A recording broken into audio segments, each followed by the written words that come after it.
Hola, ¿cómo va? Bueno, es la tercera vez que intentamos grabar este programa, pero la tercera es la vencida, como dice. Bienvenidos a el 12º capítulo de Mundo Cuántico. Es nuestro fin de la primera temporada y es un capítulo, bueno, muy especial y muy importante para mí porque tenemos el lujo también de tener un entrevistado que es un referente en lo personal, en lo profesional, en muchos ámbitos para mí y para mucha otra gente, más gente. Es el doctor Mauricio Matera. Hola Mauricio, ¿cómo estás? Hola Matías, ¿cómo estás? ¿Todo bien? Todo bien. Bueno, muchas gracias por sumarte. Y, bueno, estoy un poco nervioso porque de alguna manera l- la persona culpable de haberme traído a toda esta aventura que se llama la física fuiste vos. Así que lo personal es como, bueno, Culpas. En ese momento para... todo parecía mucho más brillante. em, sí, bueno, gracias por sumarte de nuevo.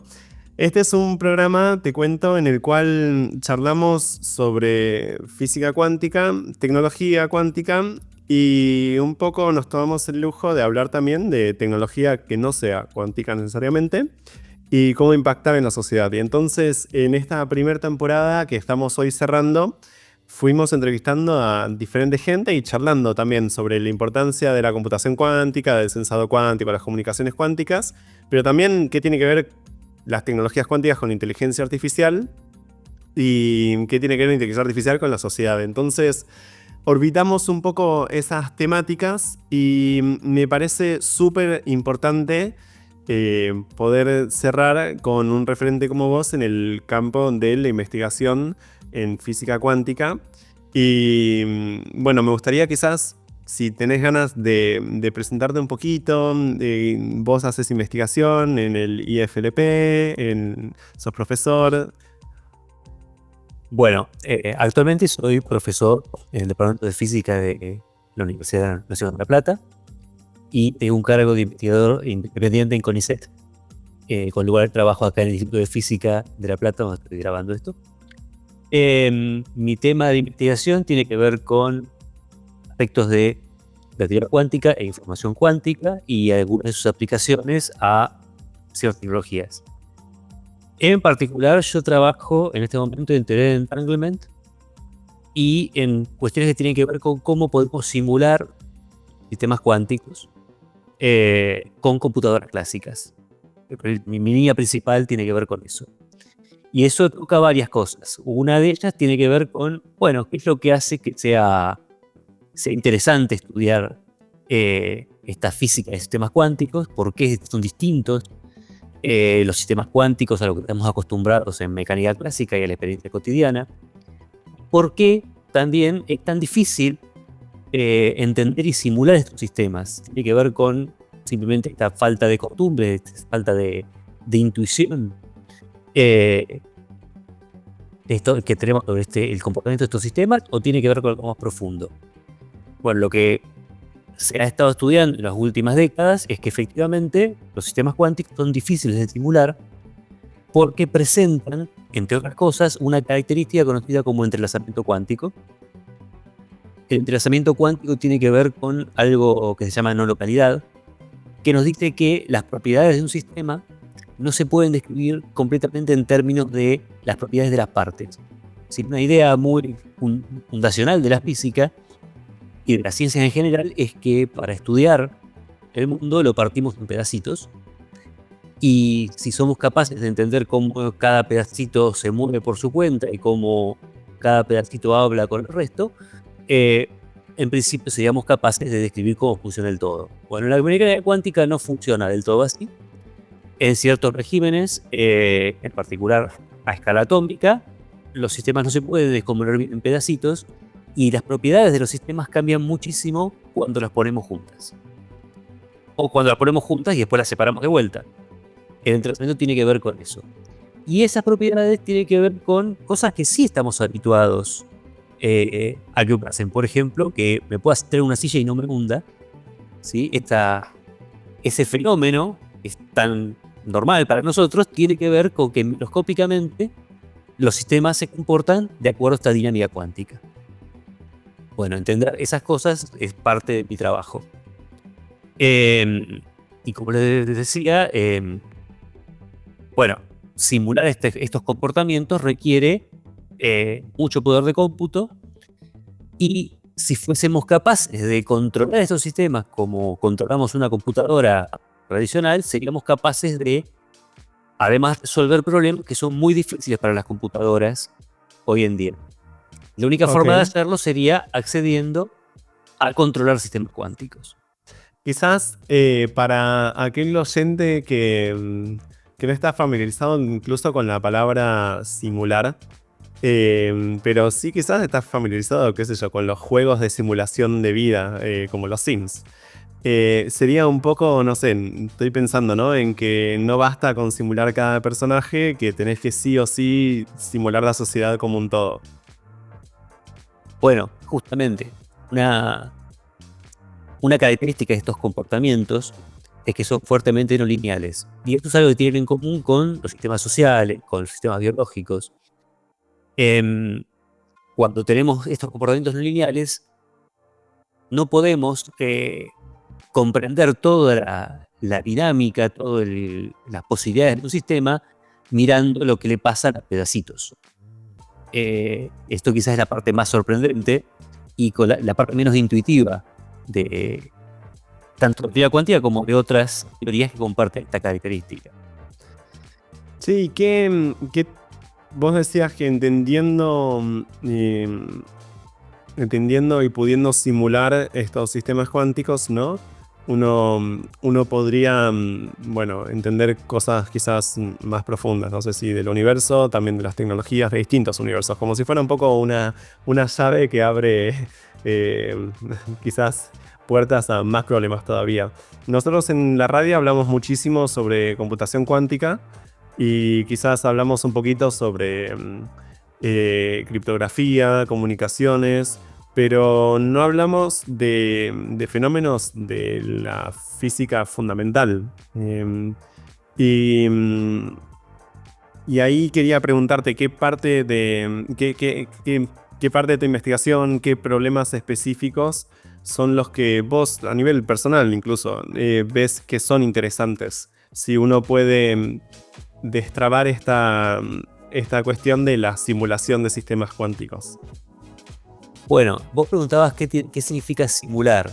Bueno, un poco va de eso, va de tomar el universo, que es un sistema altamente complejo y que no le entraría en la cabeza a nadie, abstraer un pedacito, o sea, quedarnos con un pedacito de ese universo. Ese pedacito puede ser una molécula de un gas o un cable adentro de una computadora, y tratar de capturar qué variables, qué propiedades del sistema son las que caracterizan cierto comportamiento. Por ejemplo, cuando un cable conduce electricidad o cuando un cierto material absorbe luz y la convierte en electricidad. Todas esas propiedades, esa dinámica de propiedades, uno puede tratar de simularla. Uno puede, encontrando ciertas reglas básicas, escribir programas de computadora que las reproduzcan. ¿Y por qué es importante esto? Bueno, primero porque si podemos, con una computadora, simular ese comportamiento y lo que observamos se parece a nuestra simulación, eso nos da una pauta de que entendimos ese sistema, ¿sí? Poder simular el comportamiento de un átomo cuando hacemos diferentes operaciones en un laboratorio, que la simulación se parezca a lo que vemos en el laboratorio, nos dice que entendemos esa teoría. Claro, esto además tiene un montón de aplicaciones, porque justamente si fuésemos capaces de entender cómo los materiales se ensamblan, cómo responden a ciertos parámetros de control en el laboratorio, podemos usarlos para desarrollar tecnologías. O por ejemplo, hay un problema muy importante en la química que tiene que ver con cómo las proteínas, que son conglomerados de muchísimos átomos, se tuercen y se pliegan, y cómo esas formas de plegarse se traducen en diferentes comportamientos, diferentes funcionalidades a nivel biológico. Todo eso, con las técnicas que conocemos actualmente de computación clásica es muy difícil de simular, de reproducir. Y eso hace que no entendamos bien esos sistemas. Entonces, uno de los objetivos de la computación cuántica es justamente entender qué cosas tenemos que ser capaces de mantener en nuestra simulación para poder a la vez capturar el comportamiento sin hacer que el problema sea imposible de resolver. Quizás Bueno, sí. La forma en la cual yo me fui formando y creciendo, creo, académicamente es haciendo preguntas tontas. Y la cantidad de preguntas tontas que te habré hecho cuando fuiste mi profesor es abismal. Pero bueno, otra pregunta tonta que capaz ayuda al oyente también a orientarse. Yo no entiendo algo, lo primero que hacía hace 6 meses y casi toda mi vida fue buscarlo en Google. De hace 6 meses para acá o lo busco en Cloud o en ChatGPT y tal. Vale la pena preguntar en este contexto por qué la respuesta que te puede dar ChatGPT o Cloud o Google en cuanto a simulación de sistemas cuánticos refiere está en general completamente desacertada. Esa es la primera pregunta y quizás como un corolario de la pregunta sería... ¿Se puede aproximar quizás? Que capaz es un tema que estamos trabajando un poco. Bueno, todos los motores de lenguaje lo que hacen es reflejar lo que ya sabemos o lo que alguien más sabe. ¿Cómo produce una respuesta ChatGPT o Cloud? Hay alguien o un grupo de personas que se ocupó de entrenar ese modelo de lenguaje para que dé respuestas consistentes con las preguntas que le hacemos. Pero para poder darnos una respuesta tiene que tener respuesta en algún lugar, tiene que conocer esa respuesta. Y lo cierto es que estos problemas de simulación son problemas que están abiertos, que nadie tiene una respuesta de cómo hacerlo, ¿sí? Ni siquiera sabemos si realmente es posible o no simular ciertos problemas en una computadora clásica. Lo que sí podríamos hacer con la inteligencia artificial es quizás encontrar estrategias para simular y aproximar problemas que, bueno, tendrán diferente grado de éxito, que tenemos que comprobar con el laboratorio, pero no un modelo de lenguaje. Tendremos que usar otras técnicas de inteligencia artificial para explorar posibles respuestas a problemas muy concretos, ¿no? Vos hablabas algo ahí de la simulación y de entender, esta analogía entre sistemas cuánticos y sistemas complejos, qué sé yo, como la economía, el mercado, la sociedad. Y me interesa como hacer un poco de metafísica ahí, pero no tan berreta, sino preguntarte qué tiene que ver el sentido común en todo esto, que vos un poco decías, que hay cuestiones que no son tan obvias de transmitir en cuanto a física cuántica se refiere. Y cuál es la posibilidad que uno tiene de desarrollar cierto sentido común a la hora de trabajar en esto. Y trabajar en esto no solamente significa investigar ahora, sino también hacer algoritmos que eventualmente se ejecuten en una computadora cuántica, que bueno, también es trabajar, pero quizás para el oyente que está escuchando esto es muy fácil encasillarnos como bichos de laboratorio en una universidad y tal. Y me gustaría quizás que tratemos un poco esto de cuál es el sentido común o si existe acaso necesario para desarrollar un algoritmo cuántico contemplando todo esto. Te lo pregunto a vos porque, bueno, sos un gran desarrollador de algoritmos cuánticos. Bueno, no sé si desarrollo algoritmos cuánticos. La mayoría de los algoritmos cuánticos que conocemos actualmente en realidad son algoritmos clásicos en los cuales se explota la propiedad del entrelazamiento y de la superposición de los estados cuánticos para ganar velocidad. Lo cierto es que hoy por hoy nadie puede decir que tiene en la cabeza cómo desarrollar algoritmos cuánticos. Y menos algoritmos cuánticos prácticos, implementables, utilizables. Y eso va más allá de simplemente disponer de una computadora cuántica para poder correrlo, ¿no? Porque uno podría pensar en programas de computadora muy sofisticados que requieren una computadora del siglo XXI para correr, pero que los hubieran podido pensar en el siglo XX. ¿Sí? Claro, en el siglo XIX a nadie se le ocurría pensar cómo escribir un programa de computadora para una computadora del siglo XXI. Pero la computadora del siglo XXI, en arquitectura, en forma de funcionar, no se distancian mucho de las primeras computadoras que aparecieron a principios del siglo XX. Porque básicamente es una lógica ya desarrollada en la matemática, o sea, es una serie de reglas a aplicar sucesivamente para llegar a concretar una tarea. Las computadoras cuánticas son un poco más exóticas porque requieren pensar cómo explotar estos caminos alternativos que nos da la mecánica cuántica para resolver tareas que quizás todavía ni siquiera nos preguntamos cómo resolver. Por otro lado, algo que surge de mirar la historia, mirar no miles de años atrás, sino 100 años, de cómo aparece la cuántica y cómo nos ha impactado la vida, tiene que ver con esto. En el siglo XIX no sabíamos cómo funcionaba la luz, cómo funcionaba el electromagnetismo. El lograr empezar a dominar la teoría de lo que es una onda electromagnética, que en su momento fue motivado simplemente por curiosidad académica, llevó a que las comunicaciones entre personas exploten, cambien radicalmente, y la conectividad de la especie humana cambia radicalmente. Y esto pasó hace muy poquito en términos evolutivos. La mecánica cuántica, que se desarrolló justamente para entender ese pequeño pedacito de cosas que en fines del siglo XIX se pensaba que faltaba entender del electromagnetismo, de repente dio origen a tecnologías como el transistor. Hoy, que podamos estar hablando y grabando este Zoom y registrarlo y hacer un podcast que lo pueda ver cualquier persona del mundo, requirió que alguien investigue qué pasa cuando dos materiales modificados ligeramente con alguna técnica de laboratorio tienen un comportamiento electrónico novedoso.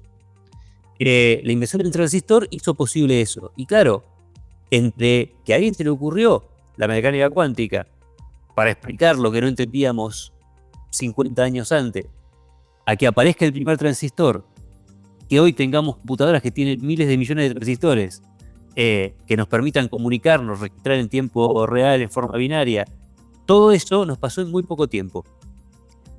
Usamos cosas que fuimos aprendiendo en campos disciplinarios muy diversos. De hecho, algunas cosas las sabían los matemáticos por ahí 100 años antes, pero hasta que no nos encontramos con el dispositivo no se nos ocurrió cómo usarlo. Y otras tuvimos que aprenderlas. Me parece que es un buen ejemplo de cómo estas cosas que parecen tan exóticas de repente las tenemos alrededor nuestro, en la vida cotidiana, y ni siquiera nos enteramos que están ahí.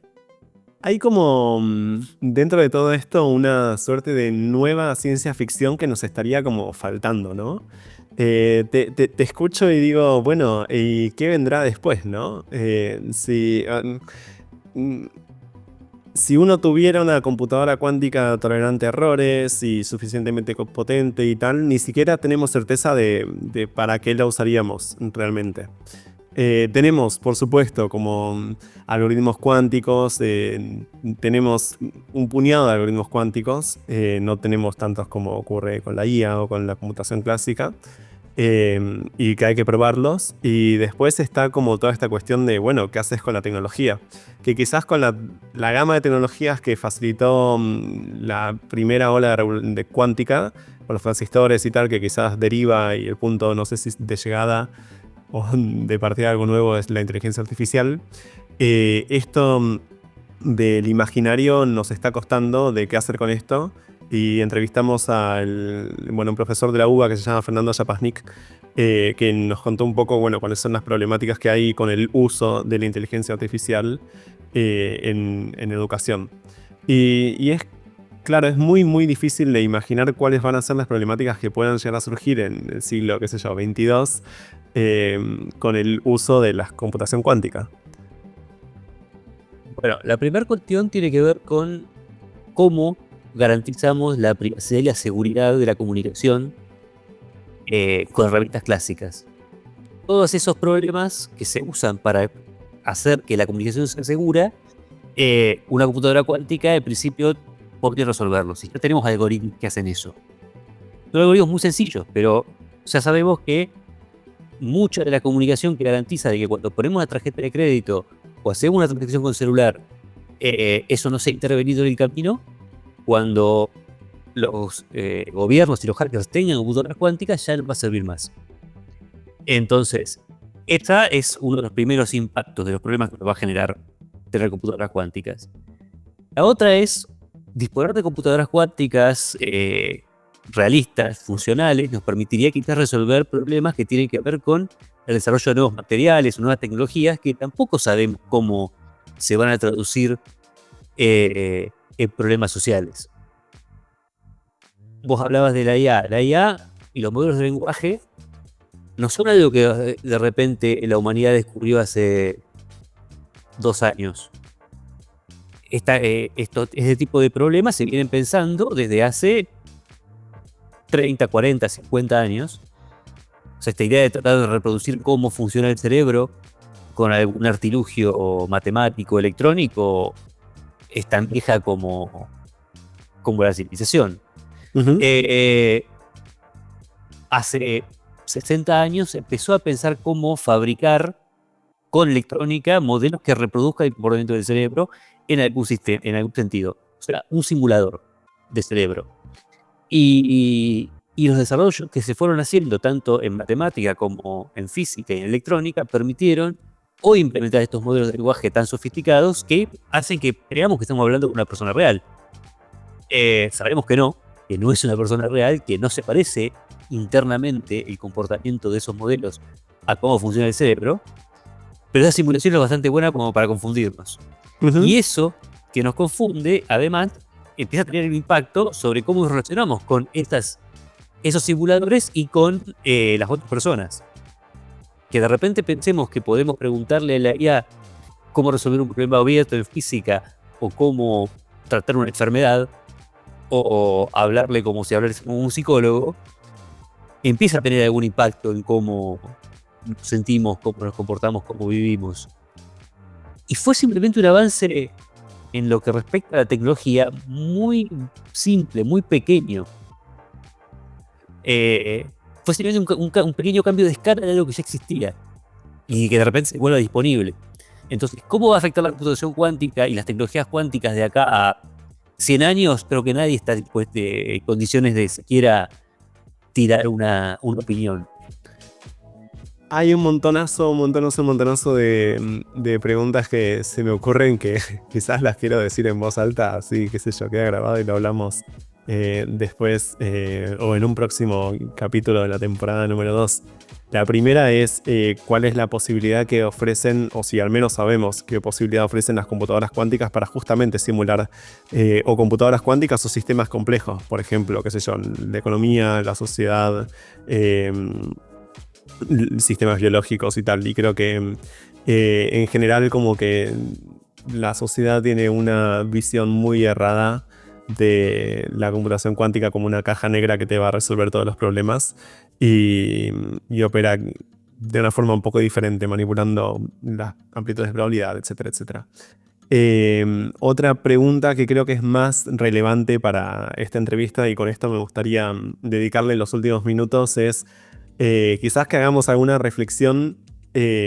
Nosotros quizás estamos muy sesgados por lo que pasa en Argentina, que simplemente no creo, o sea, al menos yo no lo entiendo y muchos de los entrevistados en este programa no lo entienden y supongo que no lo entenderás tampoco, de cómo es en este contexto de que fue tan importante simular lo que pasa en el cerebro para desarrollar algoritmos que hoy en día constituyen nuestra vida cotidiana, cómo es que de pronto no estamos permitiendo o estamos de alguna forma como sociedad y sobre todo en nuestro gobierno impidiendo que la gente siga trabajando en cómo simular sistemas cuánticos, que todo indica que va a ser la tecnología que va a, no sé si dominar, pero rodearnos en la segunda mitad del siglo XXI. Y acá hay un aluvión que me gustaría que comentemos un ratito. Hay como un aluvión, esta lluvia de inversiones, pero a nivel global.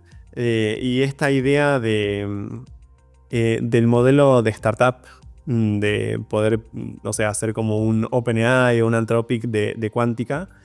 Que creo que en Latinoamérica y sobre todo en Argentina nos daña mucho. Pero me gustaría quizás escuchar alguna opinión. No sé si necesariamente tengas una opinión formada al respecto, pero con todo lo que dije, más o menos alguna cosa, si te resuena, me encantaría escucharte. A ver, la primera cosa es que cuando uno piensa en estos desarrollos de garage, de que alguien decide invertir en algo para que salga un producto, está la fantasía de que nada, que efectivamente todo ocurrió en el garage, y eso no es así. Es como pensar que cuando uno abre la canilla sale agua mágicamente de la nada, porque es agua que está en la canilla. No. Se requiere una infraestructura muy grande para que finalmente uno pueda abrir la canilla y sacar un vaso de agua o bañarse en la ducha. Con la ciencia pasa lo mismo. Que haya Silicon Valley, que haya un montón de gurús de la tecnología, requiere que haya un montón de inversión en ciencia atrás, que no se ve, que no es inmediata, y que además es difícil de explicar. Yo creo que una cosa que nos está pasando, no solamente en Argentina, sino a nivel planeta, a nivel especie, es que justamente estamos invadidos todo el tiempo por un montón de desarrollos tecnológicos que requirieron el trabajo conjunto de muchísima gente que no entendemos, que es difícil de entender cómo funciona. Entonces, estamos muy acostumbrados a que tomamos nuestros aparatitos, lo prendemos y nos empieza a hablar gente y nos enteramos de cosas, nos entretenemos. Es una cosa que hace 60 años era impensable, era ciencia ficción. Hoy lo tenemos cotidianamente. Y nada, esta experiencia la tenemos simplemente yendo a un supermercado y comprando un teléfono. No tenemos el contacto con lo que costó llegar a esto y lo que cuesta fabricar esta cosa.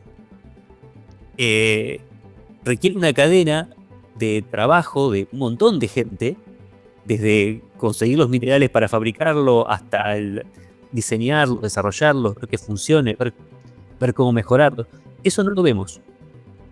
Y claro, hay una gran parte de esa tarea que si se ve desde afuera parece que es muy ociosa, que es una pérdida de tiempo. Alguien que esté pensando en mejores algoritmos para elegir el tono, el color que va a presentar la pantalla, es una cosa que cuando uno lo mira y se pone a mirar el trabajo de esa persona individual que desarrolla eso, parece que es una pérdida de tiempo y dinero. Y es muy fácil convencernos de eso, sobre todo si no sabemos de qué va. Yo creo que pasa un poco eso. Vivimos en un mundo muy complejo, donde esa complejidad se nos muestra todo el tiempo, constantemente, y en esa saturación, yo creo que muchos buscan, y hasta yo creo que también me pasa en áreas que no conozco, buscamos entender, buscamos sentirnos cómodos y tranquilos con que controlamos algo, entendemos algo. Y ahí vienen estas respuestas de, bueno, lo que pasa es que cuando uno hace algo tiene que traducirse en dinero, por ejemplo. O sea, es muy fácil traducir el trabajo humano o las cosas en cuánto salen. Es un número. Y es muy fácil decir, bueno, la universidad requiere tanto dinero para funcionar, o la universidad gasta tanto dinero y realmente vale la pena gastar tanto dinero cuando ese dinero se puede usar para otra cosa. Y además son números que los podemos decir 5 millones, podemos decir 1.000 millones, pero nuestras cabezas no están pensadas para procesarlo. Se dice muy rápido 1.000 millones de dólares. Hay gente que tiene 1.000 millones de dólares y que puede hacer cosas con ellos, pero lo que representan, cómo se mueve, cómo se imprimen 1.000 millones de dólares, es una cosa que a la mayoría de las personas se nos escapa. Yo creo que eso afecta a cómo tomamos decisiones políticas, por ejemplo, los gobiernos que elegimos. y cómo se apoya o no se apoya en ciertas políticas que esos gobiernos toman. Nos sorprende, nos confunde, pero está ahí. Y vamos a tener que encontrar una solución a eso, porque no se los va a la especie. Bueno, ojalá desde el humilde y pequeño lugar que nos toca haciendo esta entrevista, terminando esta temporada de Fundo Cuántico, pongamos un granito de arena para mejorar esta situación, o al menos que algún oyente en algún rincón del planeta, en algún rincón de la línea temporal, hasta que YouTube, SoundCloud, Spotify se caigan, nos escuche y diga, interesante la simulación cuántica, voy a estudiar eso. Así que bueno, Mauri, muchísimas gracias por sumarte a la entrevista. Y nos veremos pronto. Gracias a los muchas gracias por la docentes, invitación. por favor. Y eso fue todo. Muchísimas gracias. Cortamos acá.